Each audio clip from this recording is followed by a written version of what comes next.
Hello and welcome to my channel.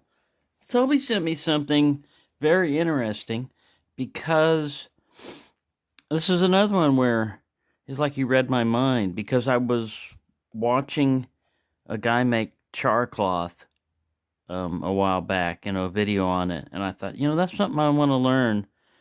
Flint and steel. I want to get that and make some char cloth, and then if you can do that, that's another way. Now, of all the ways of making fire, I'll tell you which one I don't really have any interest in doing. I'll probably find some other way of making a fire rather than resort to that, but it might be useful, is the bow drill. Oh my God, that looks like a pain in the butt. You can tell a lot of times the videos are edited because they were just going back and forth and hoping to get it. And yeah, maybe you get some success, but I'd rather try some other method if at all possible. But anyways, let's read what this box here says. It has this nice little kit, and it says that they don't include the char cloth itself. They include the material to make char cloth in here. But we'll get around to doing that here eventually. All right, it says, how do you take a chunk of steel, hit it with a rock, and get a fire? Now, with the amazing set from Pizcook, you can make a fire by yourself like the ancestors. It's quite simple to start a fire after practice. Yeah. Pizcook fire steel is made of high carbon steel. The feature of the strike is extremely solid and wear resisting. Okay. A piece of flint works best with our char cloth, but if you did not have any, a hard rock with a sharp edge will work. I don't know if it works on all rocks. Usually it has to be like quartz or flint, but I'll take their word for it. Even you can make new char cloth by our tin box.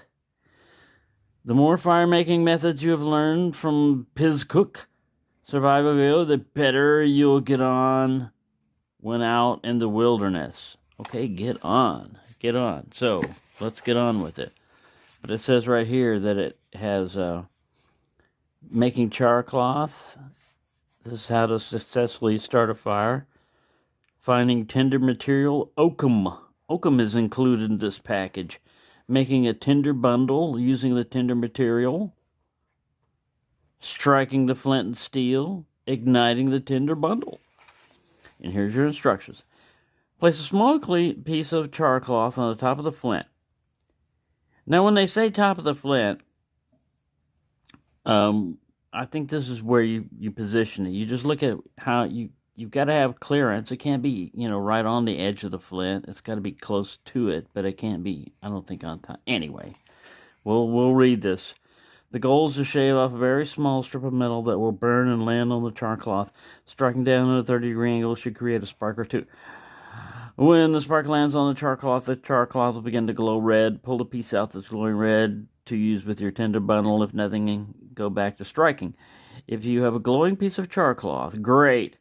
Fold it onto itself and blow on it gently to encourage the spark to spread. Here's a wonderful thing about starting a fire this way. The best time to do it is in the wind, where matches are blown out quickly. When the tinder begins to smoke, blow harder until the tinder bursts into flames and catches your hands on fire. Carefully place the burning nest of napalm into the center of the wood of your fire and continue to gently blow on it until the fire catches, or you're arrested for setting an arsonist fire.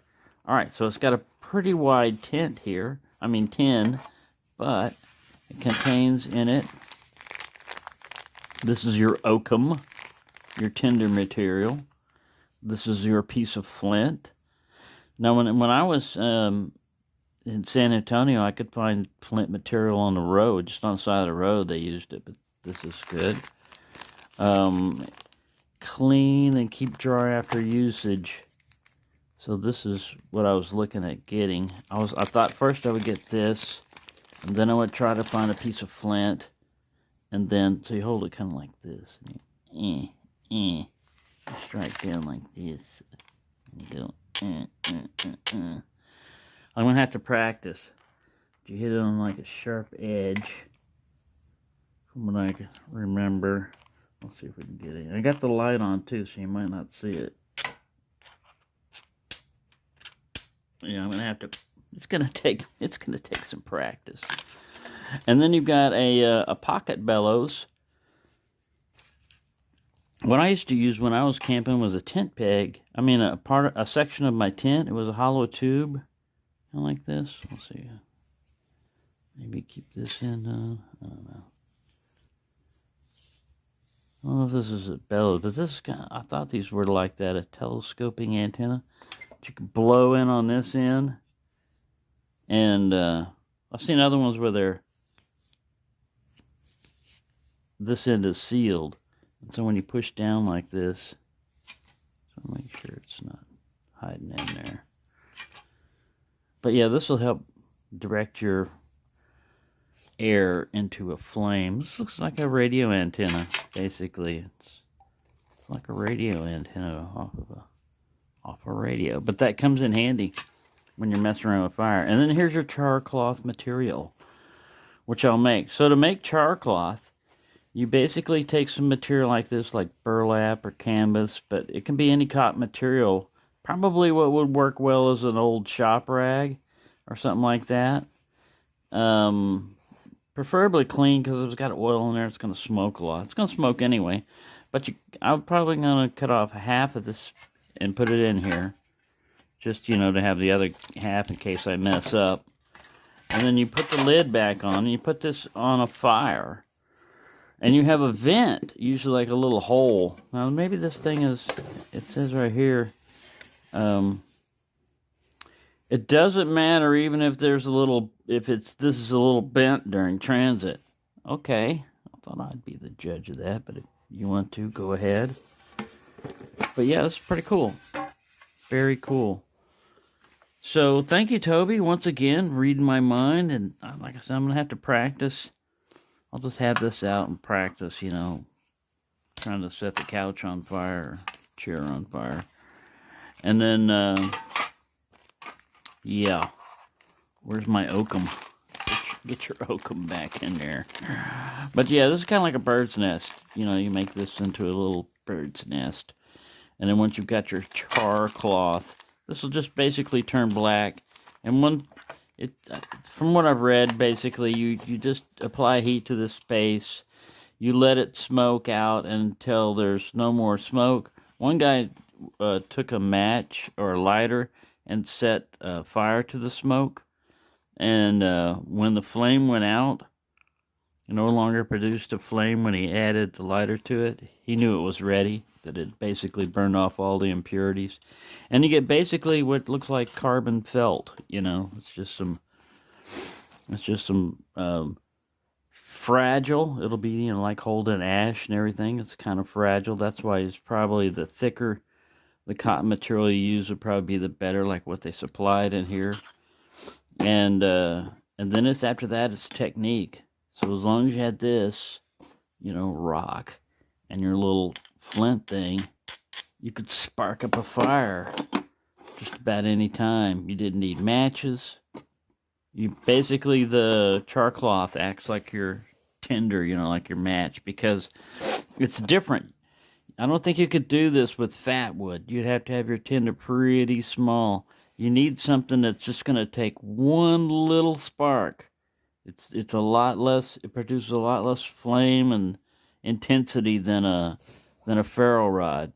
So you got to capture that one spark, and then got your char cloth laid up here somehow. Like maybe down like this, and you're sparking down. You're kind of holding it. Maybe that's what they mean by folding it over there. But you're like.